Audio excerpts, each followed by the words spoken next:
Malcolm Gladwell's book Outliers. The story of success begins with a question that has fascinated people for generations. What makes some individuals so much more successful than others? Is it intelligence, hard work, talent? Gladwell's answer is surprising.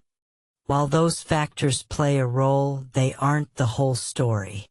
Success, as Gladwell argues, is deeply influenced by hidden opportunities, cultural legacies, and timing. Let's start by understanding the term outlier. In statistics, an outlier is something that stands out, far from the average. In life, outliers are extraordinary achievers, people like Bill Gates, the Beatles, or Olympic gold medalists. They represent the very best in their fields, the rare individuals who excel in ways most of us can only dream of. But how do they get there?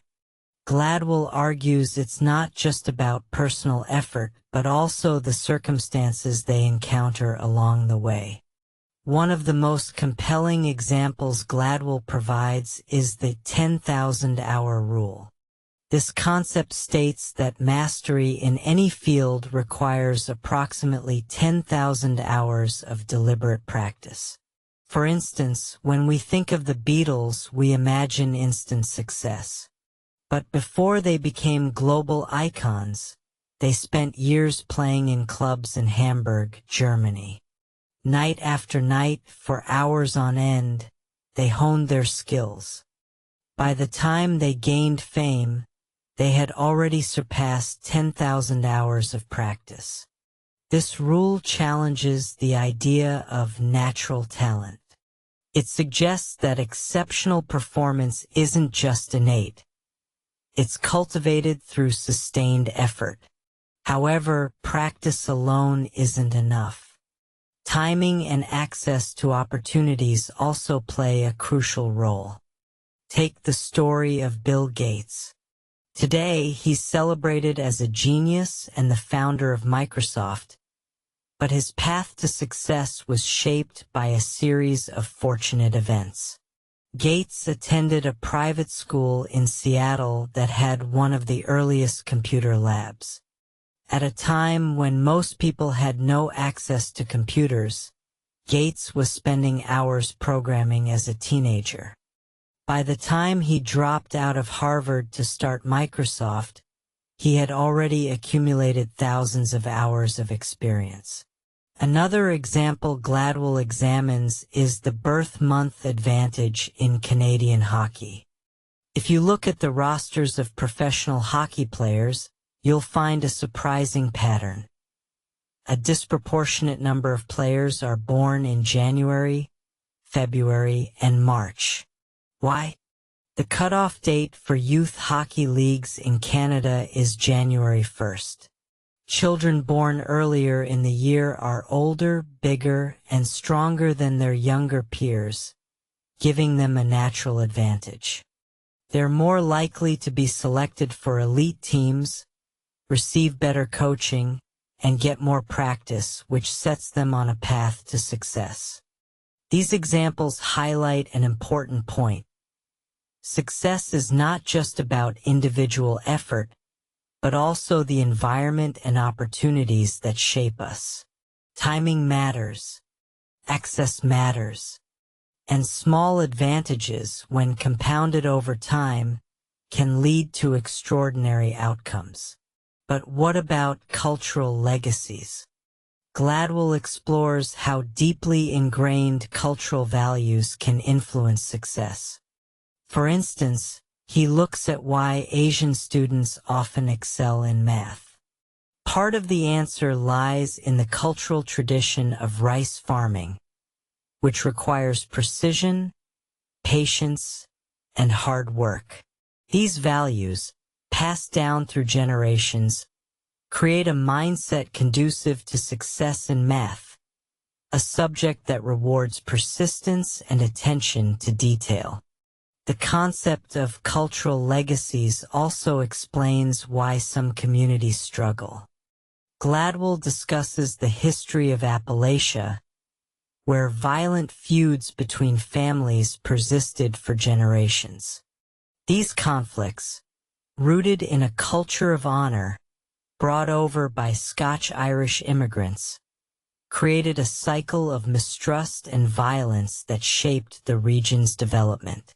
By examining these examples, Gladwell challenges us to rethink our ideas about success. It's not just about what you're born with, but also where you're born, when you're born, and the cultural and social forces that shape your life. So, what can we learn from this? First, we need to recognize the importance of opportunity. Whether it's access to resources, mentors, or education, opportunities can make or break a person's potential. Second, we need to understand the value of hard work. While talent may open doors, effort and practice are what keep them open. And finally, we need to appreciate the impact of culture and history. Our backgrounds shape our perspectives, our work ethic, and our approach to challenges. Gladwell goes on to introduce one of his most fascinating ideas: timing. The opportunities we encounter, the era we live in, and even the year we're born can have an outsized influence on our success. Gladwell calls this the Matthew effect, named after a Bible verse that suggests, "For to everyone who has, more will be given." In other words, small advantages early in life can snowball into enormous differences over time. Consider the technology boom of the 1970s and 1980s. Some of the most iconic names in tech, Bill Gates, Steve Jobs, and Paul Allen, were all born within a few years of each other, between 1953 and 1956. Why does this matter? They came of age during a critical moment in history when computers were becoming accessible, but before the industry was saturated. Had Gates been born a decade earlier, he might have missed the personal computing revolution altogether. A decade later, and he might have faced tougher competition. The timing of his birth placed him in a sweet spot where his skills and interests aligned perfectly with the technological opportunities of the time. This pattern isn't limited to technology. Gladwell also examines how timing influences success in sports, particularly hockey. As discussed earlier, children born in the first few months of the year have an advantage due to age cutoffs in youth leagues. This initial edge often leads to better coaching and more playing time, setting them on a path to become elite athletes. But what about fields outside of sports and technology? Timing plays a crucial role in other professions too. Take the example of lawyers in New York City. In the mid-20th century, Jewish lawyers were often excluded from prestigious firms because of anti-Semitism. Instead, they took on work that established firms avoided, like litigation and hostile takeovers.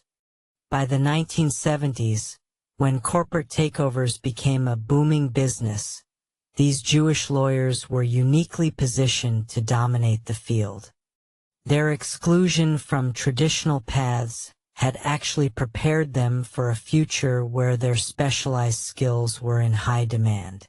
Timing, once again, played a critical role in their success. Gladwell also introduces us to the story of Joseph Flom, a poor Jewish boy from Brooklyn who rose to become one of the most powerful lawyers in New York. Flom's success wasn't just about hard work or intelligence, though he had plenty of both. It was about being in the right place at the right time, with the right skills to seize the opportunities available to him. The importance of timing extends to education as well. Gladwell discusses a groundbreaking study called the Achievement Gap, which examines why some students consistently outperform others.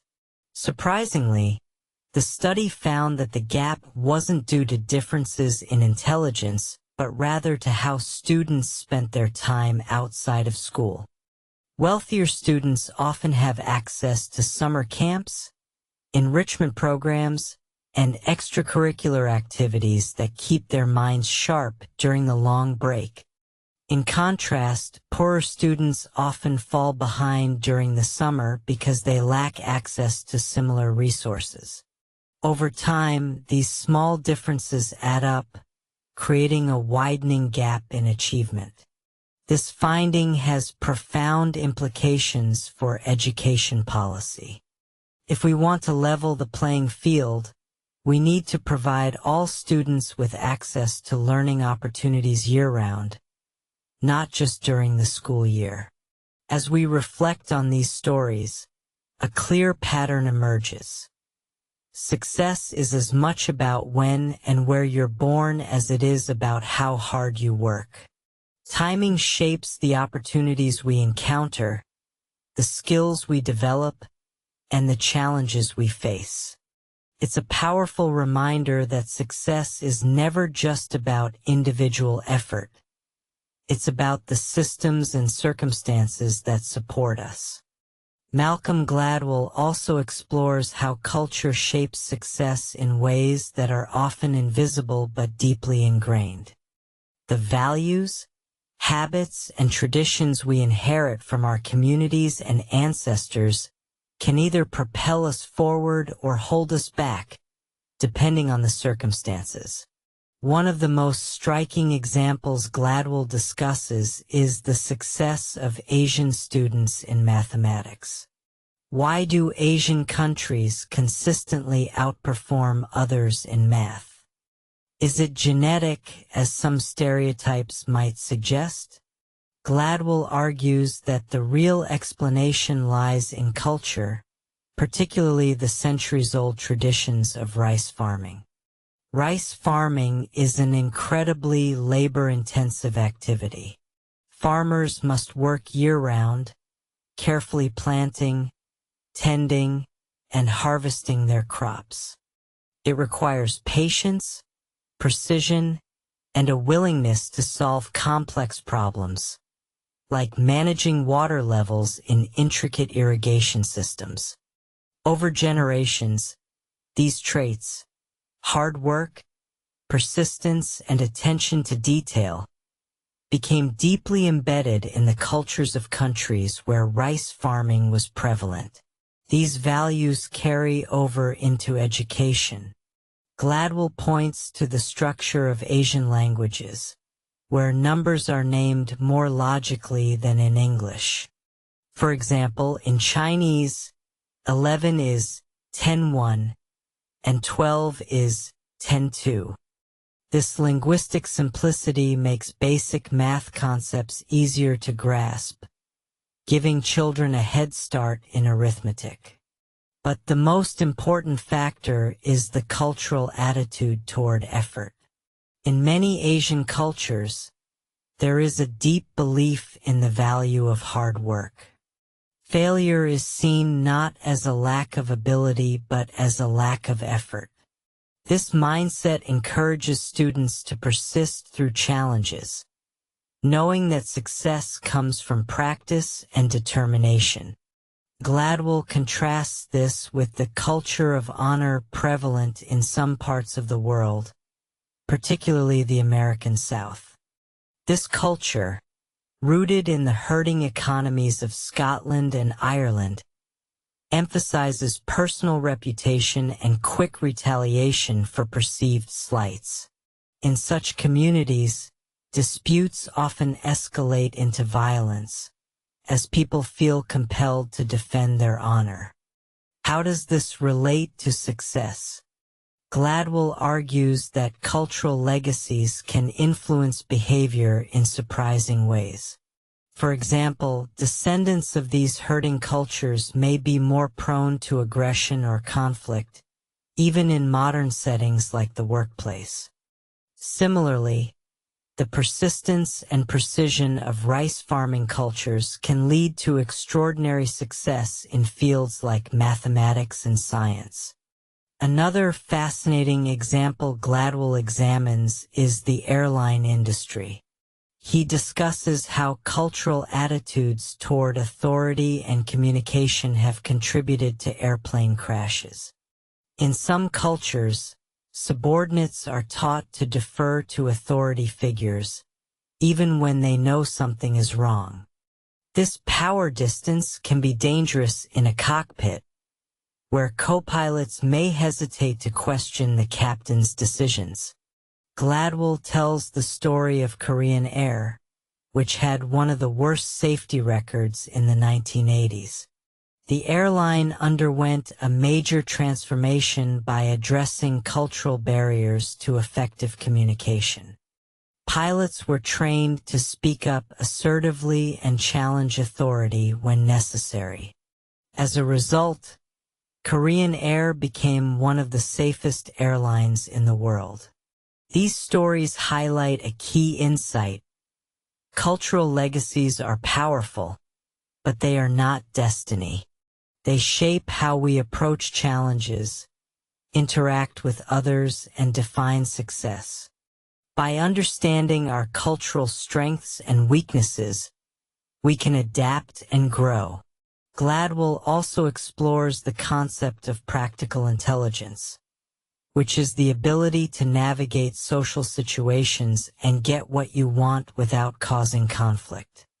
This form of intelligence is often shaped by culture and upbringing. For example, children from wealthier families are often taught to assert themselves and negotiate with authority figures, giving them an advantage in school and the workplace.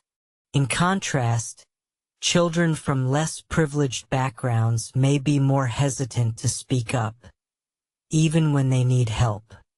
This difference in behavior can lead to disparities in opportunities and outcomes, despite similar levels of raw talent or intelligence. As we reflect on these cultural factors, it becomes clear that success is a complex interplay of individual effort, timing, and inherited values. It's not just about working hard. It's about understanding the systems and traditions that shape our lives. In the concluding section of Outliers, Malcolm Gladwell challenges us to rethink how we define and cultivate success. While individual talent and hard work are important, they are only part of the equation. Opportunities, cultural legacies, and social systems play an equally vital role in shaping high achievers. To create a fairer society, we must address these underlying factors and give more people a chance to succeed. Gladwell begins by discussing how small, seemingly random advantages can compound over time. This phenomenon, known as the Matthew effect, is named after a biblical verse.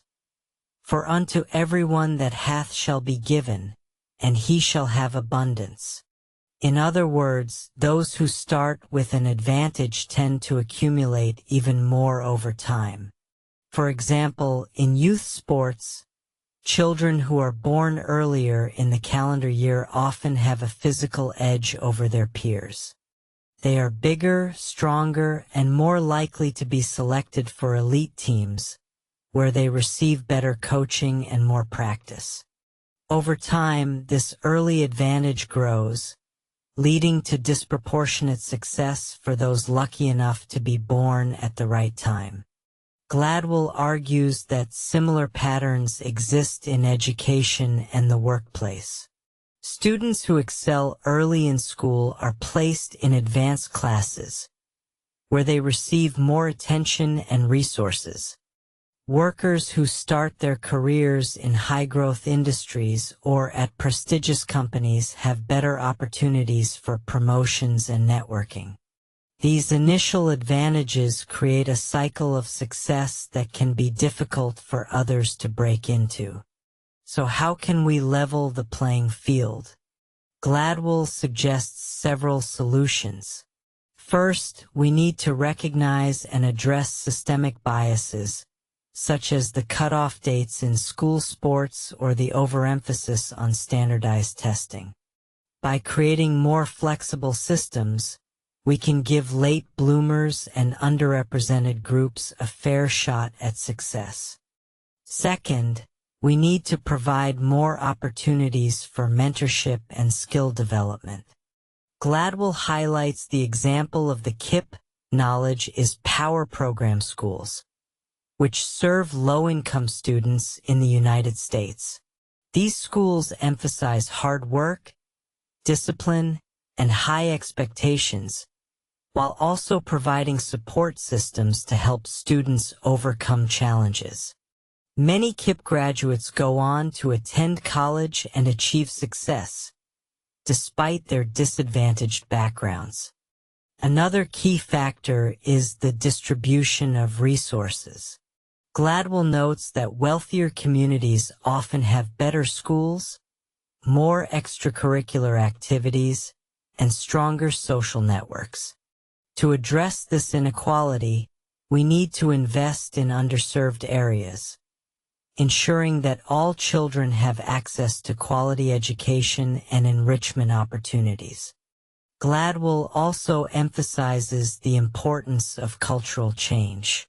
As we saw in earlier chapters, cultural legacies can shape how people approach challenges and interact with others. By fostering a culture of collaboration, resilience, and inclusivity, we can create an environment where more people feel empowered to pursue their goals. One of the most striking examples Gladwell provides is the story of Joe Flom, a lawyer who rose to prominence in the mid-20th century.